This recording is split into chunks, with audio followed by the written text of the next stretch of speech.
പാലോട്ട് നരേന്ദ്ര ചേട്ടൻ. അങ്ങനെ കാത്തിരുന്ന് ഞങ്ങളുടെ അമ്പലം ട്രിപ്പ് ഇവിടെ സ്റ്റാർട്ടാവുകയാണ്. ഞങ്ങൾ 18 ഡിസംബറിന് ഒരു കോമൺ പിക്കപ്പ് പോയിൻറ്റ്, ഞാൻ അതൊക്കെ നേരത്തെ വീഡിയോയിൽ പറഞ്ഞിരുന്നു. അമ്മയുടെ വീടായിരുന്നു കോമൺ പിക്കപ്പ് പോയിൻറ്റ്. അവിടെ നിന്ന് സ്റ്റാർട്ട് ചെയ്തു. വെളുപ്പിന് രാമേശ്വരം എത്തി. ഹായ് ഓൾ, ഞങ്ങൾ ട്രാവലിംഗ് ഒക്കെ കഴിഞ്ഞ് 4:30 റൂമിലെത്തിയപ്പോൾ ഇപ്പോൾ കുറച്ച് പേര് ബലിയിടാനായിട്ട് പോയിരിക്കുകയാണ്. അത് ഇവർ പറഞ്ഞത് ഒരു 15-20 മിനിറ്റ്സ് എടുക്കുന്നതാണ്. 7 പേര് പോയിട്ടുണ്ട് ബലിയിടാനായിട്ട്.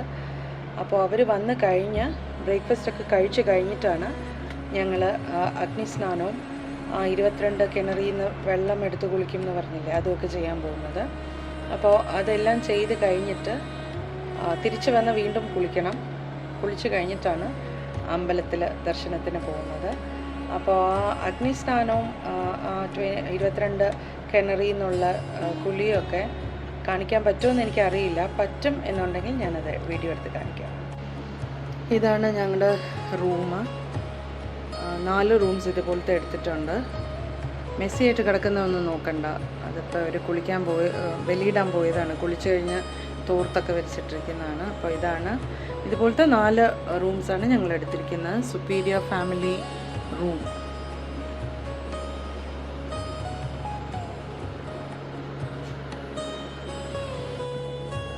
ഞാൻ പെട്ടെന്നൊന്ന് ഫ്രഷ്നപ്പായി.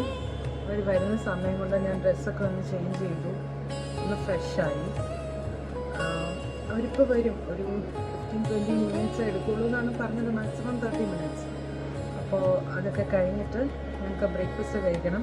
ബ്രേക്ക്ഫാസ്റ്റ് കഴിച്ചിട്ടാണ് ഞങ്ങൾ സ്നാനത്തിന് പോകുന്നത്. 7-8 പേര് ബലിയിടാൻ പോയി. എല്ലാവരും തിരിച്ചെത്തി. ഞങ്ങൾ ബ്രേക്ക്ഫാസ്റ്റ് കഴിച്ച ഉടനെ അവിടുന്ന് രാമേശ്വരം അമ്പലത്തിലേക്ക് പോയി. അനിയമാമൻ അവിടെ കോസ്റ്റ് ഗാർഡിൻ്റെ ആരോ അറേഞ്ച് ചെയ്തിരുന്നു ഞങ്ങളുടെ ദർശനമൊക്കെ ഈസി ആക്കാനും ഞങ്ങളുടെ 22 കിണറിൽ നിന്നുള്ള പാപങ്ങളെല്ലാം കഴുകിക്കളയാനുള്ള കുളി അതൊക്കെ സ്പീഡപ്പ് ചെയ്യാനും വേണ്ടിയിട്ട് ഏർപ്പാട് ചെയ്തിരുന്നു. അപ്പോൾ ഇത് കാണുന്നത് അഗ്നിസ്നാനമാണ്. ഈ കടലിൽ നമുക്ക് മുങ്ങി വേണമെങ്കിലും കുളിക്കാം. ബലിയിടുന്നവരും മുങ്ങി കുളിക്കാറുണ്ട്, അല്ലാത്തവരും മുങ്ങി കുളിക്കുന്നുണ്ട്. ഞങ്ങൾ ജസ്റ്റ് അത് വെള്ളം എടുത്തൊന്ന് സ്പ്രിങ്കിൾ ചെയ്തതേ ഉള്ളൂ. അത് കഴിഞ്ഞിട്ടാണ് അമ്പലത്തിലേക്ക് കയറേണ്ടത്.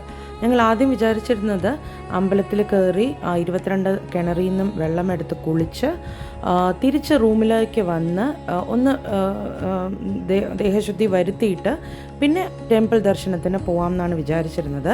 പക്ഷേ അനിമാമൻ ഏർപ്പാട് ചെയ്തിരുന്ന 2 പേരും പറഞ്ഞു ഇതെല്ലാം തീർത്ഥ വെള്ളമാണ്, ഈ വെള്ളം ദേഹത്ത് വീണ് കഴിഞ്ഞ് പിന്നെയും നമ്മൾ പോയി കുളിക്കുന്നത് ശരിയല്ല, അത് കഴിഞ്ഞ ഉടനെ അമ്പലം ദർശനം നടത്തുകയാണ് വേണ്ടതെന്ന് പറഞ്ഞു. ഇത് കണ്ടോ, ഈ ലോങ് പില്ലേർഡ് കോറിഡോർ. ഇത് ഇന്ത്യയിലെ തന്നെ ഏറ്റവും ലോങ്ങസ്റ്റ് ആണെന്നാണ് ഞങ്ങളുടെ അടുത്ത് കൂടെ വന്നവർ പറഞ്ഞത്.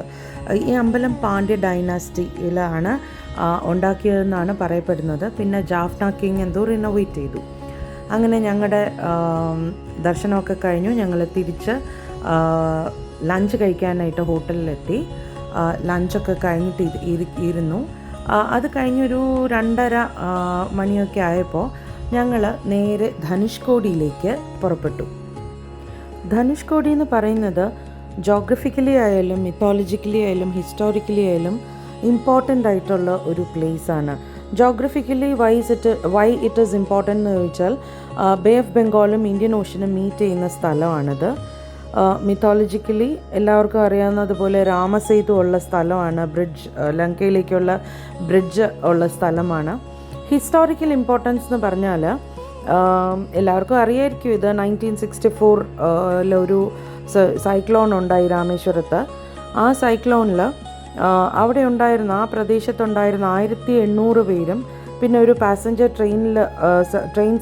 ട്രെയിനിൽ സഞ്ചരിച്ചുകൊണ്ടിരുന്ന 115 ആൾക്കാരും മരിച്ചു പോയൊരു സ്ഥലമാണ്.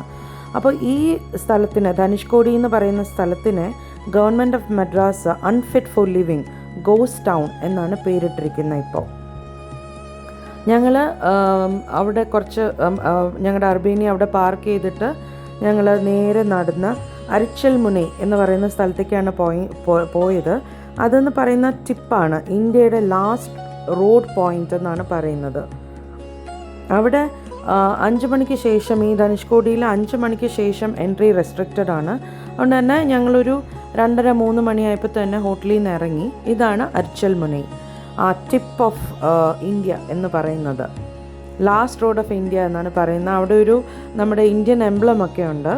ഞങ്ങൾ അവിടെ നിന്ന് കുറച്ച് ഫോട്ടോഗ്രാഫ്സ് എല്ലാം എടുത്തു.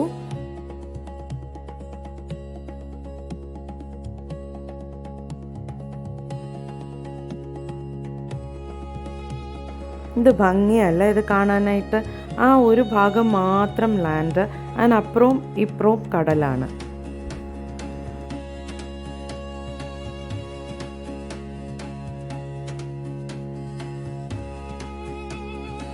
അവിടുത്തെ കാഴ്ചകളെല്ലാം കണ്ട് കുറച്ച് ഫോട്ടോസൊക്കെ എടുത്തിട്ട് ഞങ്ങൾ തിരിച്ച് റൂമിലേക്ക് പോകാനായിട്ട് കയറി. എല്ലാവരും ടയേർഡായിരുന്നു. അപ്പോൾ അമ്പുച്ചേട്ടൻ ഒരു ഐഡിയ പറഞ്ഞു, നമുക്ക് കലാം സാറിൻ്റെ വീടൊന്ന് വിസിറ്റ് ചെയ്യാമെന്ന്. അപ്പോൾ കുറച്ച് പേര്, വളരെ കുറച്ച് പേര് കലാം സാറിൻ്റെ വീട് വിസിറ്റ് ചെയ്യാനായിട്ട് വന്നിട്ടുണ്ടായിരുന്നുള്ളൂ. എനിക്ക് ഭയങ്കര റെസ്പെക്റ്റുള്ള ഒരു പേഴ്സണാണ് ഡോക്ടർ APJ അബ്ദുൽ കലാം. ഇതാണ് അദ്ദേഹത്തിൻ്റെ വീടിരുന്നത്. വീട് ചെറിയൊരു വീടായിരുന്നു. അതിനിപ്പോൾ അവർ റിനോവേറ്റ് ചെയ്ത ഒരു മ്യൂസിയം ആക്കിയിരിക്കുകയാണ്, പുള്ളിയുടെ ഫോട്ടോസും അവാർഡ്സും എല്ലാം വച്ചിട്ട്. ഞങ്ങൾ തിരിച്ചു വരാൻ ഞങ്ങൾക്ക് ഒട്ടും എനർജി ഇല്ലായിരുന്നു. അതുകൊണ്ട് ഒരു ഓട്ടോയിലാണ് തിരിച്ചെത്തിയത്. ഇത് സെക്കൻഡ് ഡേ എന്ന് പറയുമ്പോൾ 19th ഞങ്ങൾ രാമേശ്വരം ഫുൾ കവർ ചെയ്തത്. ഇത് സെക്കൻഡ് ഡേ, അതായത് 20th ആണ്. 20th രാവിലെ ബ്രേക്ക്ഫാസ്റ്റ് എല്ലാം കഴിച്ചിട്ട് ഉടനെ തന്നെ ഞങ്ങൾ തഞ്ചാവൂരേക്ക് പോകാനായിട്ട് റെഡിയായി. അപ്പോൾ ഓരോരുത്തരായിട്ട് റൂം വെക്കേറ്റ് ചെയ്തുകൊണ്ടിരിക്കുകയാണ്. ഓരോരുത്തരുടെ ബാഗ്സായിട്ട് ഇങ്ങനെ ഞങ്ങൾ കൊണ്ടുവന്നുകൊണ്ടിരുന്നു. ഇതാണ് അമ്പുചേട്ടൻ, കലാം സാറിൻ്റെ വീട് വിസിറ്റ് ചെയ്യണമെന്ന് പറഞ്ഞത്. തൊട്ടപ്പുറത്ത് നിൽക്കുന്ന വിജിച്ചേട്ടൻ, ബ്ലൂ ഷർട്ട് അനൂപ. ഇതാണ് ഞങ്ങൾ പോയ ഫോഴ്സ് അർബേനിയ. നല്ല വണ്ടിയായിരുന്നു, നല്ല കംഫർട്ടബിളായിട്ട് ഞങ്ങൾക്ക് ട്രാവൽ ചെയ്യാൻ പറ്റിയ ഒരു വെഹിക്കിളായിരുന്നു ഇത്.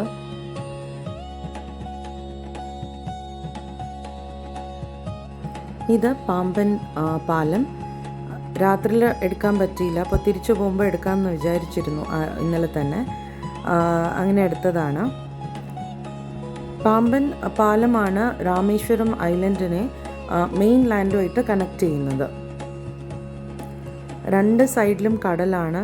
ഇത് രസമല്ലേ, അതൊരു പെയിൻറ്റിങ് പോലെ ഇല്ലേ, ബോട്ട്സ്, ഫിഷിംഗ് ബോട്ട്സ് അവിടെ കിടക്കുന്നത് കാണാൻ.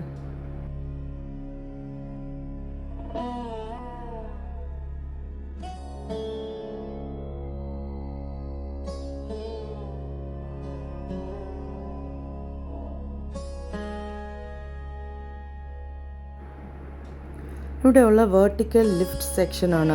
ഷിപ്സിന് ഈ റെയിൽ ബ്രിഡ്ജിൻ്റെ താഴെ കൂടെ പോകാനായിട്ട് ഹെൽപ്പ് ചെയ്യുന്ന വേർട്ടിക്കൽ ലിഫ്റ്റിൻ്റെ സെക്ഷനായിരുന്നു അത്. അപ്പോൾ ഞങ്ങൾക്കൊന്ന് പുറത്തിറങ്ങി നിന്നൊന്ന് വീഡിയോ എടുക്കണമെന്നുണ്ടായിരുന്നു. അങ്ങനെ കുറച്ച് നേരം നിർത്തി. നല്ല ഭംഗിയുള്ള സ്ഥലമായിരുന്നു. വെയിലുണ്ടായിരുന്നു, പക്ഷേ അങ്ങനെ കുത്തുന്ന വെയിലല്ലായിരുന്നു, നല്ല കാറ്റും ഉണ്ടായിരുന്നു എൻ്റെ കൂടെ. അപ്പോൾ ഇറങ്ങി നിന്നൊന്ന് വീഡിയോ എടുക്കാമെന്ന് വിചാരിച്ചു. ആ ഭാഗത്തൂടെയാണ് ഷിപ്സിന് എൻട്രി ചെയ്യിക്കുന്നത്. ഇതാണ് പുതിയ ബ്രിഡ്ജ്, പുതിയ റെയിൽവേ ബ്രിഡ്ജ്. അതിൻ്റെ തൊട്ടപ്പുറത്ത് കാണുന്നത് പഴയ ബ്രിഡ്ജാണ്. അത് 1914 കൺസ്ട്രക്ട് ചെയ്തതാണ്. 2022 ആയപ്പോൾ അതിൻ്റെ ഓൾഡ് സ്ട്രക്ചർ ഡീകമ്മീഷൻ ചെയ്തു. 2025 പണി കഴിഞ്ഞതാണ് ആ പുതിയ ബ്രിഡ്ജ്.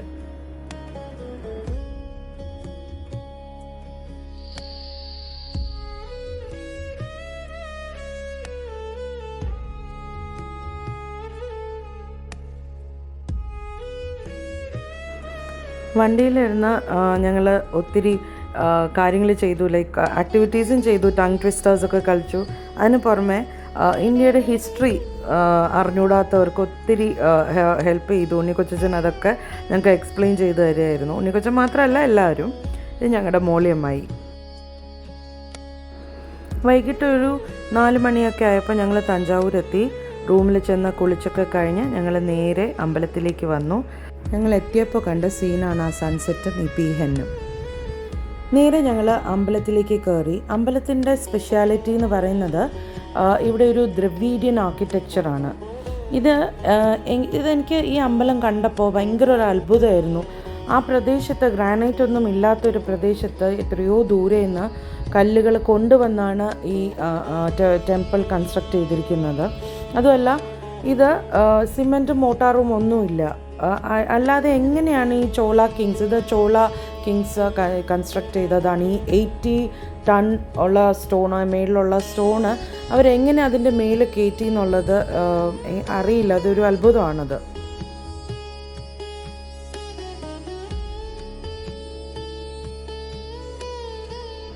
ഈ ടെമ്പിളിൻ്റെ ചുറ്റുമായിട്ട് 81 ഭരതനാട്യം പോസ്റ്റേഴ്സ് ഉണ്ട്. ഇൻട്രിക്കേറ്റ് ചോള കാവിങ്സ് ആയിട്ടുള്ള 81 ഭരതനാട്യം പോസ്റ്റേഴ്സ് ഉണ്ട്. അതുപോലെ തന്നെ അമ്പലത്തിൻ്റെ എൻട്രൻസിൽ ഒരു നന്ദിയുടെ സ്റ്റാച്യു ഉണ്ട്. അതിന് 13 അടി പൊക്കമാണ്. ഒരു സിംഗിൾ റോക്കിലാണ് ആ നന്ദിയുടെ ശില്പം ഉണ്ടാക്കിയിരിക്കുന്നത്. അത് ഞാൻ എൻ്റെ ഒരു ഷോർട്സിൽ ഇട്ടിട്ടുണ്ട്, കാണാത്തവരൊന്ന് കാണണേ. അതിൻ്റെ ഹൈറ്റ് എന്ന് പറയുന്നത് 13 അടിയാണ്. അതിന് അഭിഷേകം അങ്ങനെ എപ്പോഴും ചെയ്യില്ല. ഇവിടെ ഉത്സവം ആവുമ്പോൾ ഒക്കെ മാത്രമേ നന്ദിക്ക് അഭിഷേകമൊക്കെ ചെയ്യാറുള്ളൂ.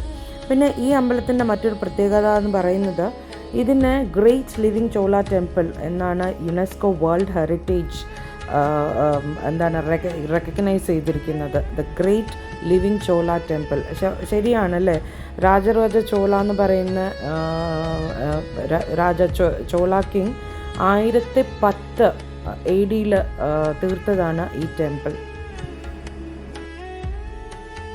ഇതാണ് ഞാൻ പറഞ്ഞ 80 ടൺ സ്റ്റോൺ.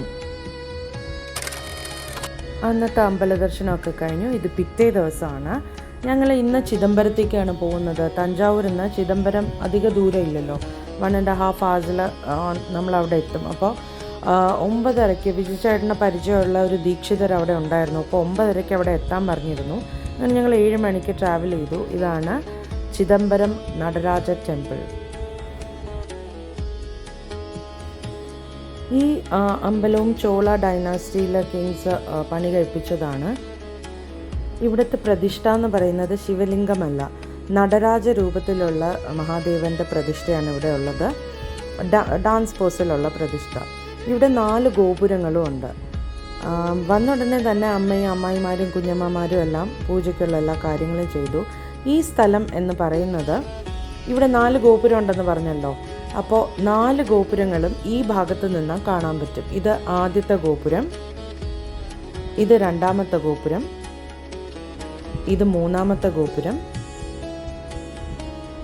ആൻഡ് ഇത് 4ാമത്തെ ഗോപുരം. അപ്പോൾ ഇതെല്ലാം എനിക്ക് തമിഴ് വായിക്കാൻ അറിയില്ല. അഭി എൻ്റെ കസിനാണ് പറഞ്ഞു തന്നത്. ഈ തൂണിൻ്റെ അടുത്ത് നിന്നാലാണ് ഇതെല്ലാം കാണാൻ പറ്റുന്നത്.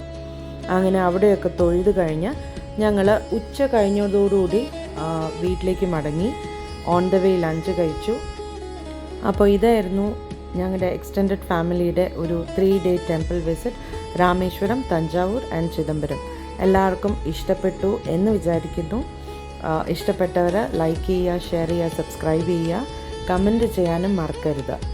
ഓക്കെ, അപ്പോൾ അടുത്ത വീഡിയോ ആയിട്ട് കാണുന്നവരെ അഡിയോസ്.